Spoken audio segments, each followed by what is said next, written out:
Of our skin, we need to be as educated as much as possible on sunscreen. So what ingredients do we look for when we're shopping for the most protection?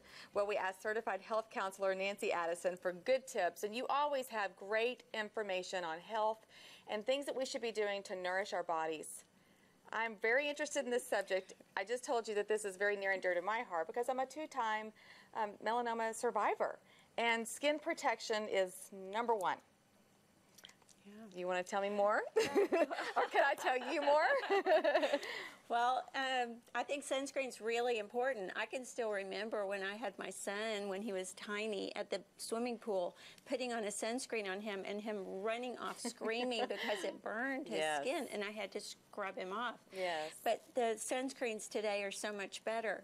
But also over the last 20 years, they've actually been really telling us to be afraid of the sun, and really the sun is our friend, and we stay inside more and we work at the computer, and we are not going outside enough to really get the vitamin D that we need. Exactly. That's so true. And vitamin D is very much tied into our health. And when we have on clothing and sunscreen, we are not getting the vitamin D, and it comes in through our skin. Right.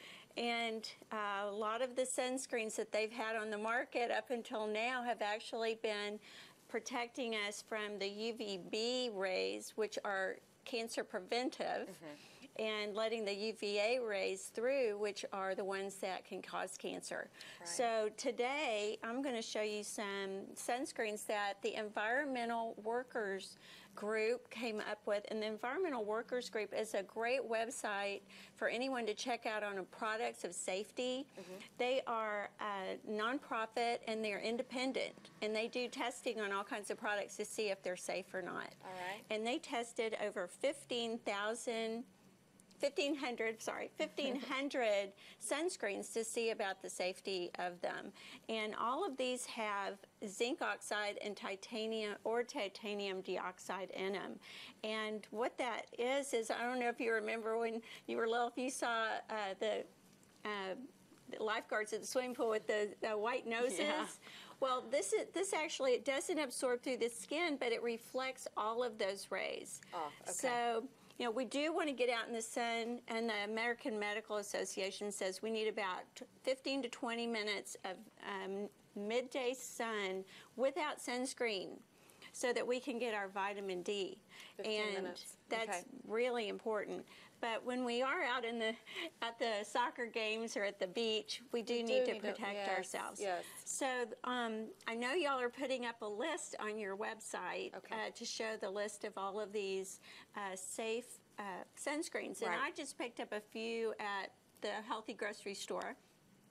And I actually found one that had bug protectant in it. That's great. Which really might come in really handy if you're out hiking in the woods or something. Yeah. And this one's DEET free.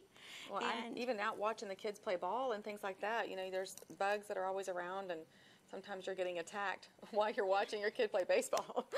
Smacking those bugs. So that's a good one to have. That's right. And so many bugs, protectants can actually cause neurological damage, so you have to be careful about those as well. Okay. But there's a variety here, and some of them are in a little stick that you can carry in your pocket and put on your child's nose or something. Great. Yes.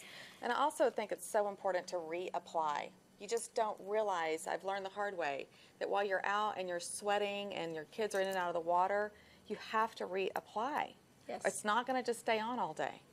No matter how good it is, unfortunately. Well, and I think it's important to put it on them before you leave the house. If you know you're going to be at the beach or somewhere all day long, give it some time.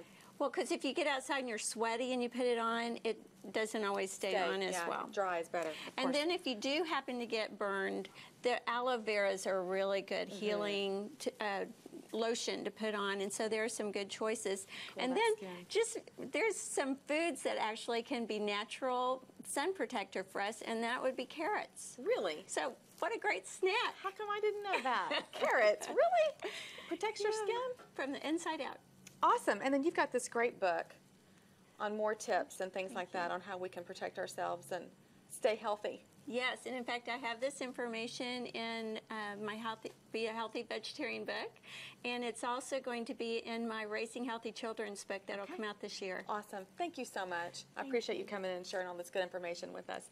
And you can get more details on dealing with sunscreens by heading over to our website. It's thebroadcasttv.com, and then click on today's links. We'll have more broadcast right after this.